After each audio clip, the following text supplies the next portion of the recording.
Welcome to Joe's Astrology. This is going to be a mini course on the astrology houses. If you're new to my channel, I'll have a link down in the description. I have another mini course titled Astrology 101, and that goes through some of the basics of astrology. Here we're going to get a little bit more advanced, and I'm going to talk about the astrology houses.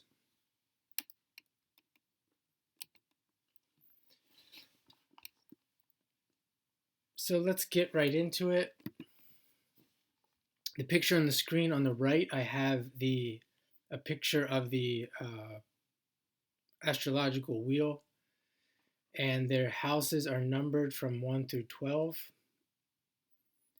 And you can see behind it there are the signs going around the houses correlating with the numbers. So we have their Aries next to number 1, Taurus number 2, and Gemini there at number 3, and then going all the way around back to 12, Pisces.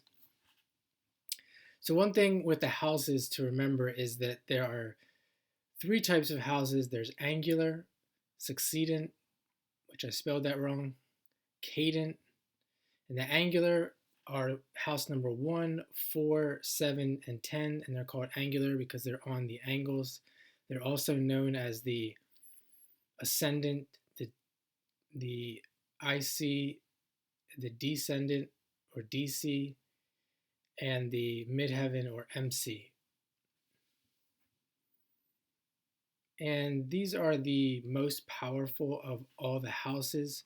They are active in personal affairs. So if you see planets in the 1st, the 4th, the 7th, or 10th, those planets become more powerful than usual. So for example, if you see Mercury in the 1st house, Mercury will be very important in that person's life and all the things that Mercury represents, particularly in the personal affairs. Why are they the personal affairs? Well, the 1st house represents the body, the 4th, the home, the 7th, the other, and the 10th, the career. And astrology is showing you that these are the most personal affairs, the most personal affairs in a person's life. Their immediate, their body, their self, the other, their family, and their career. So the second category we have the succedent, or the 2nd, the 5th, the 8th, and the 11th. And these are these represent the emotional nature, the individual desires. So, for example, we see the individual desires. We can see the 2nd and the 8th. We can see sex being something that in the 8th that is represented by the 8th. We can see the 2nd, money, real estate, land, the individual's values. You can see in the 5th, the person's self-expression. We can see in the 11th. The 11th is kind of interesting that it's listed here as the emotional nature and the individual's desires. I guess that would correlate with the 11th and the person's hopes and wishes is a couple keywords that are used, and goals and objectives or aspirations of the individual.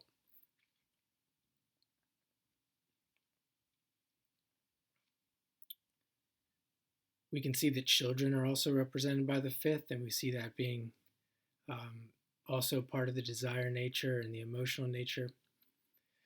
So the next category, the third category, the cadent, and that is the 3rd, the 6th, the 9, and the 12. And these are the houses of the mind and the mental activity.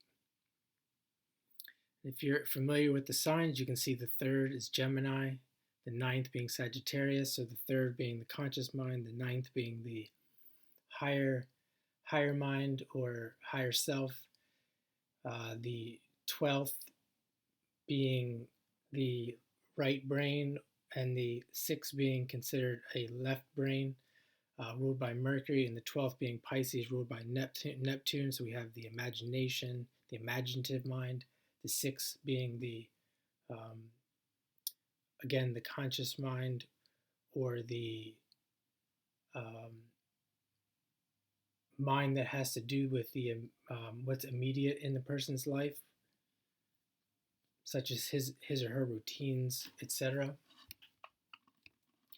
So just so when you're looking at a chart, you can see that if you see plants in the first, fourth, seventh, and 10th, these are going to be the most powerful placements in the chart. If you want to look at the person's desires or emotional nature, you're going to look at the second, the fifth, the eighth, and the 11th. And if you want to look and see what kind of mind this person has and what kind of mental activity they have, you're going to look at the third, the sixth, the ninth, and the 12th. So let's look at some examples here. We have of the angular. This is a chart of Alan Watts, spiritual teacher and an author. He wrote He wrote a few books and did many lectures. And here we can see in this chart, looks like a Placidus, or could be Porphyry.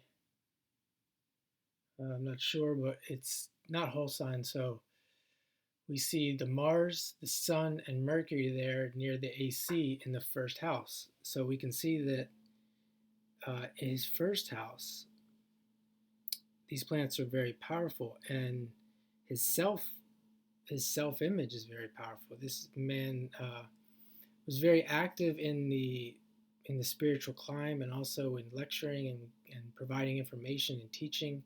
So we see that there with the Mars, Sun, Mercury, and Capricorn in the first house. He was also kind of an in-your-face teacher. He really kind of put it out there in your face, not in too much of a roundabout way.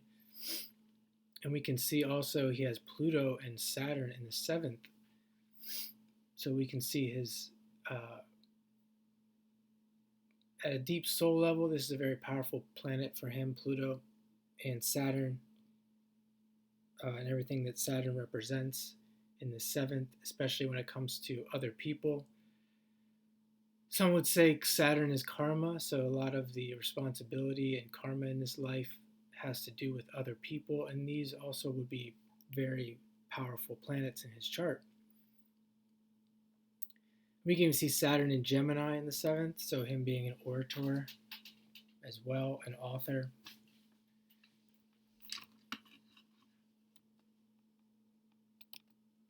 Cadent, this is Dion Fortune. She's an occultist, and I would consider an occultist, an astrologer, a Kabbalist, and she wrote many books on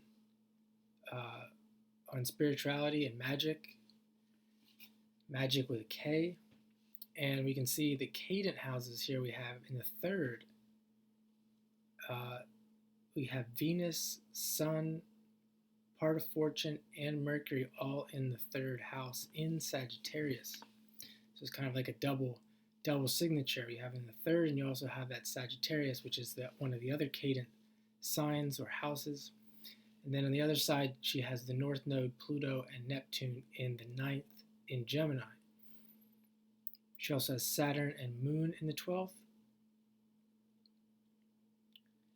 And so this is, majority of her planets are in cadent houses. And some of these examples are better than others. I think this is one of the best examples of someone who's got a lot of mental activity and known as an occultist, someone who can do excellent research and extremely intelligent, someone with a chart like this in many different ways. And if you wanted to look at some of the other ones, you see Uranus in the 1st in the angular, so she was Uranian. You think of an occultist, somebody who thinks different, who is different, who's unique, could be a genius. And she certainly, in the 1st house, she looked different. You've seen pictures of her. She liked to wear gaudy jewelry. Is that the word, gaudy? Big hats and things like that. And we can see in the 5th there, Mars is in the 5th. Talk about desire nature, and it's in Aquarius. So this desire to challenge the consensus, challenge Saturn, with it being in there in Aquarius. And you see your Jupiter in the fourth, being a teacher, spiritual teacher, very powerful Jupiter with being in the fourth and in Aquarius. Succeedant, this is Jojo Siwa. She's a singer, dancer, pop artist. And we see here with the succeedant, we see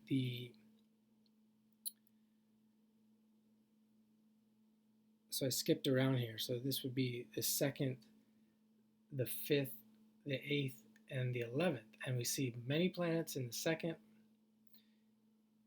We see planets in the fifth.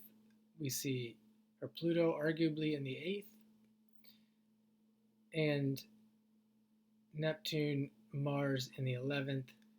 Quite possibly we could throw Uranus there in the 11th as well. So we see the desire nature is very strong in this person with planets in the second. And it's in Taurus, the motivation to get money, to be, you can consider the person materialistic. The fifth with Jupiter in Leo, again, the double, you see the double signature here as well. Someone who's interested in romance, pleasure, creativity. And then we see the 11th, the goals and the ambitions to do what she's done with at such a young age. The hopes and wishes, the aspirations with Mars and Neptune there being expanding the dreams, being very large, her desires being very large in this life. Okay, back to the houses. First house. These are going to be some descriptions of the houses, not all descriptions. There are many more that you can find depending on the person. These are just listing basic ones that most people are familiar with, popular ones, if you will. So first house, what you look like, the personal self, the present, the outlook on life, the window through which you view the world. And this is the chart of Conor McGregor. He's a martial artist, the UFC fighter. And you can see the first house emphasis with the Jupiter and Venus having good fortune through the use of his body, through the martial arts. The personal self, this guy really puts himself out there and puts his personality out for everyone to see. And other thing I wanted to mention with him is that he's changed his weight numerous times in order to fight different weight classes. We see that here with the Jupiter and the Venus in the first. The window through which you view the world, you can see this guy's a very optimistic outlook on life with Jupiter and Venus in the first.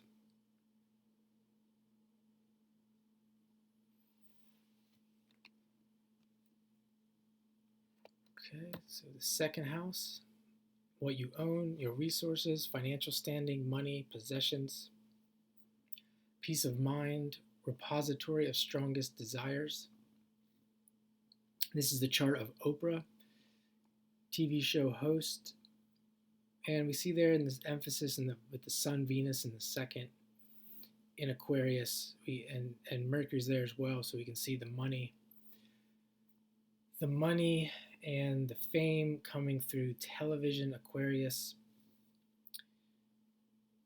financial standing, money, possessions. So this person has a lot of money. You see the financial standing, the money, the possessions are emphasized here.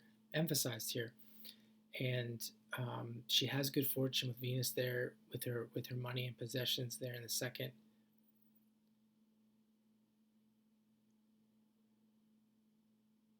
Repository of strongest desires. We don't know Oprah too well, so I can't really get into that, but definitely wanted to show the idea that the financial standing and the money and the possessions here are emphasized with that second house and with Aquarius being there. You could say it's coming through technology or television, some means of communication.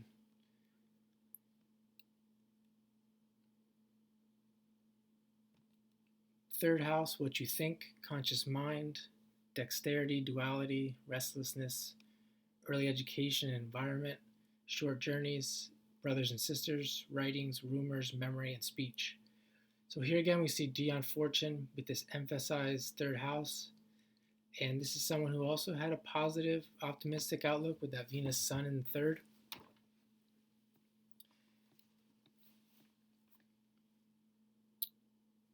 You could say, with the conscious mind there, with Venus, she made money off of her mind.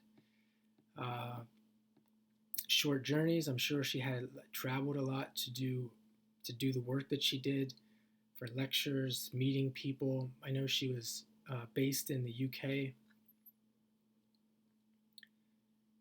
Writings, rumors, memory, and speech. She's had to have an excellent memory to do what she did,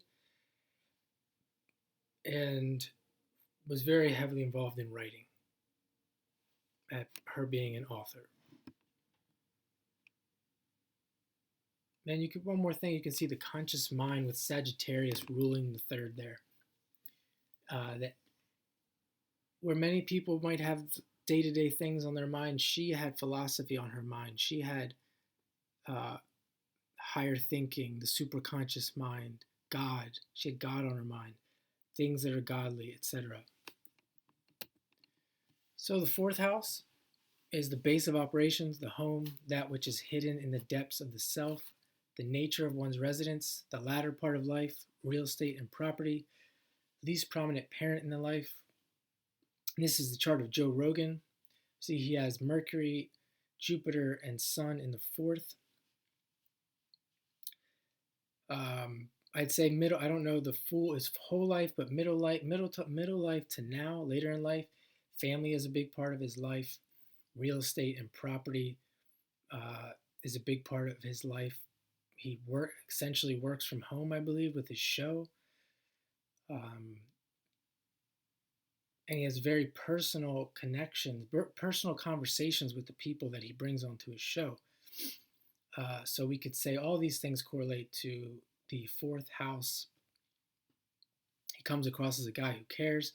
I mean, considering his situation and the things he's done in his life, to have been settled down in family life is something that he doesn't really have to do to survive. So definitely a big part of his personal self. That which is hidden in the depths of the self. He is a guy with his show is definitely bringing out what is deeply hidden. He's bringing out the shadows in the conversations that he's having and things of that nature. The latter part of life, we have Leo there, so expect him to do more creative and outgoing things later in his life. The fifth house, house of self-expression, children, romantic and emotional tendencies, hidden karma, speculation, amusement, drama, love affairs. This is the chart of Dr. Ramani. She claims to be the narcissist psychologist. She's all over YouTube. And we see she has 3 planets in the fifth house. Romantic and emotional tendencies, hidden karma, narcissism. We think of narcissism as being something that if you're dealing with a narcissist, you're dealing with hidden karma. Speculation, amusement, drama, to talk about narcissism and gaslighting, these things that are actually quite rare in the world and very dramatic. And this is the things that she focuses on. They usually involve deep love affairs, deep karmic love affairs. Sixth house, the house of self-adjustment, pets, work and health, food, clothing, comforts, mental or physical conflicts resulting from the expression of the ego, and service and routines. This is a chart of Joe Lieberman. He's a senator who recently died.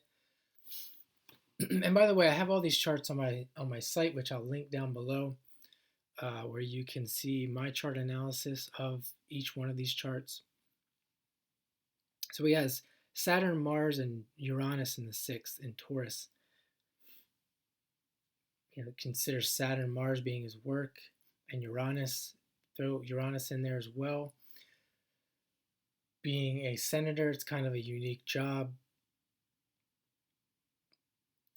And we see the service and routines, and whatever you want to say about government officials, whatever that their job really is.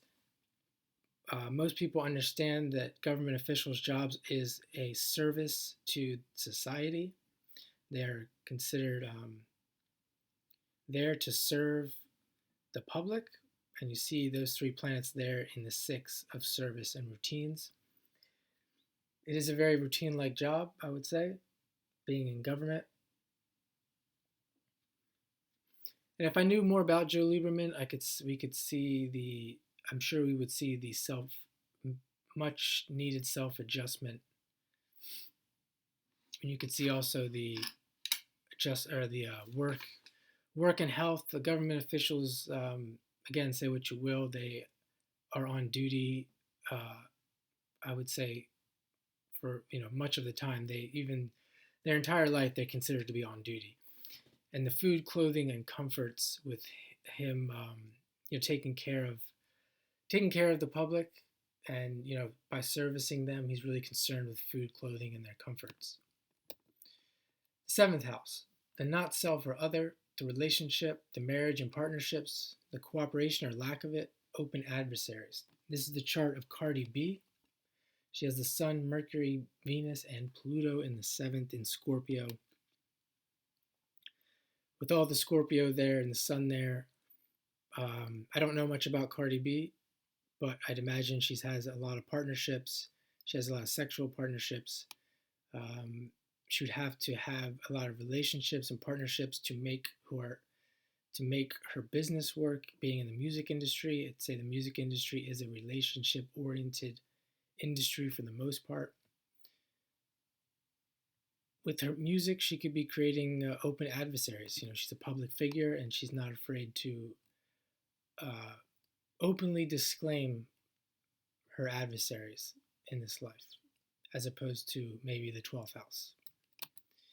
The 8th house. This is Doelow da Pilotman. He's another YouTuber that I enjoy. He's more on the deeper side. He likes to have fun. In the 8th house, death and manner of it, astral plane, legacies and goods of the dead, partners, possessions and finances, transformation and sex. And he has the North Node in Pisces and Mercury in the 8th. So not too many planets, but definitely someone who is active on the astral plane. If you hear the things that he talks about, he's familiar with, often talks about his alter ego or being the Archangel Uriel, so the idea of death and entities living in the astral plane. Transformation, from what I can tell, this guy is familiar with making transformations. You could, just by the subjects that he talks about, he's into astrology. He's not afraid to dive deep into information and get psychological and transform himself and his listeners who watch his channel. The 9th house, the superconscious mind, the philosophy, the intuition, visions, understanding, long journeys, expansion, spirit, higher learning, world travel. This is the chart of Jake Paul. He's another famous YouTuber and boxer, athlete. And we see with Jupiter and Sun and Neptune in the 9th, definitely a guy who's going to be traveling a lot, world travel, higher learning. He's a learner. He have to be a learner to be, constantly figuring out how to make YouTube work and make the content. Consider someone like that a teacher.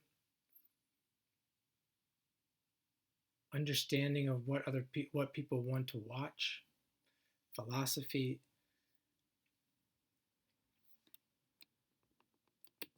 10th house. And this is the chart. Even though my face is there, ignore that. This is a chart of Mase, a former rapper, now pastor, preacher, Christian preacher. And that's an interesting video too, that chart reading on Mase, because he was such a big rapper and now he's a pastor and preacher, and you can find his information on YouTube. It's very interesting to see him switch like that. It's kind of an odd switch. The 10th house being prestige, honor, standing in society, amplifier of the personality before the public, professional, career, reputation, father, employers, work for self-employed. So right there we see work for self-employed. He's self-employed. We see Leo on the 10th, him being an entertainer. The professional career, reputation, again, him being an entertainer. Even the preacher thing is interesting, switching to be a preacher pastor, because he's kind of like into the prosperity preaching. So he's still a performer in my eyes. The prestige, honor, and standing in society. He has Sun and Venus in the 10th. So these positive outgoing planets are put before the public, and Venus is retrograde there, which kind of points to Uranian. He's definitely seen with that switch too, that he's kind of a unique and maybe even an odd guy to do something like that. He's interested in money, that's for sure, prestige and standing in society. So he's known as a guy who has a lot of money, and his personality is definitely amplified before the public. The 11th house, goals and objectives, social relationships, friendships, hopes and wishes, trauma, anarchy. Neil deGrasse Tyson. Now, the 11th house could also be considered a scientific house, and he's a scientist. He has the North Node and Neptune and Jupiter in the 11th in Scorpio. And even though you don't really think of scientists being someone famous or putting themselves out there like that, so this guy must have big goals and objectives in the sphere of science and the spreading of science to have those planets there in the 11th.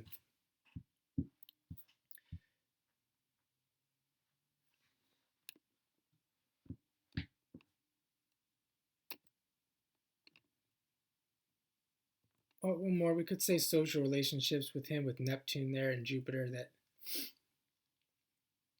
Neptune would be in relationship or friendships. He would be friends with. Could be friends with, you think, Neptune with scientists and people of that in that field, or psychologists with people interested in psychology with Scorpio there, or people who just want to make a lot of money.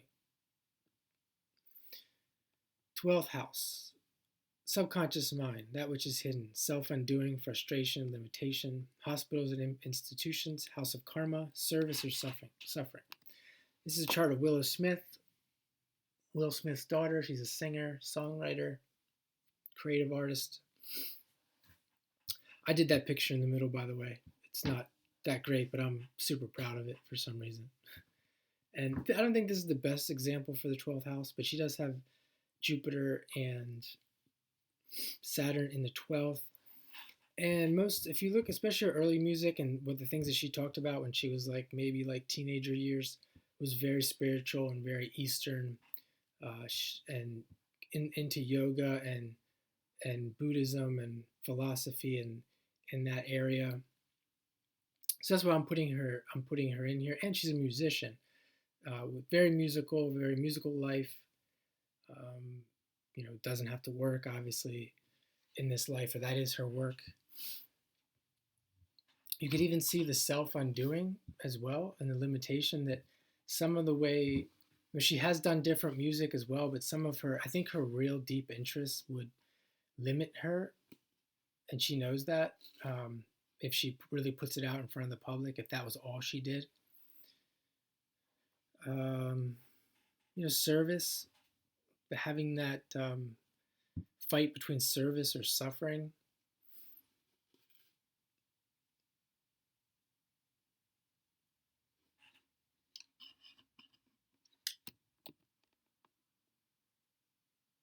Okay, the trinities. So we have the 1st, the 5th, and the 9th. They are the body, the soul, and the spirit. So as I talked about, the 1st being the self and the body, the 5th being the soul, and the ninth being the spirit. You think Sagittarius, that's an easy one that really stands out. The trinity of relationships, the third, the siblings, the seventh, the marriage and partnerships, and the 11th, the friends.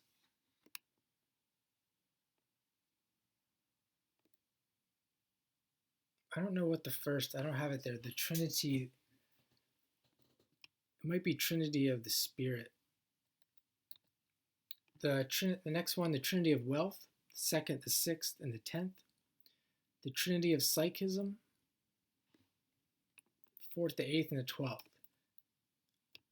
So now we're looking at the first, you can see the trinities. The first trinity is the trinity of fire. The second one I have listed there is the trinity of air. And the third is the trinity of earth. And the fourth, the trinity of water. And the houses, when we're interpreting a chart, the houses are the circumstances. They're the environment where the energies operate. So we see there if Mercury is in the first, Mercury, the first is the environment where Mercury plays out in. And Mercury would be the what that we're interpreting, and the sign would be the how. So what we were mostly looking at was the environment. First, on a planet, we see the moon there in the third. We can describe what the moon is, and then say the sign was Sagittarius. We can describe how the moon operates, and the third being where the moon is operating in the life. And in this case, in the third, it would be, with the siblings, it would be through in this area of speech and communication, short journeys, things like that. You can just go right down through the descriptions that we listed there for the third house. And thanks for learning. This is Joe's Astrology, and you can find me at joesastrology.com. And again, as I said before, I'm going to link in the description all of these videos that I have chart analysis for on my channel. And I hope you subscribe and look forward to more mini courses on astrology.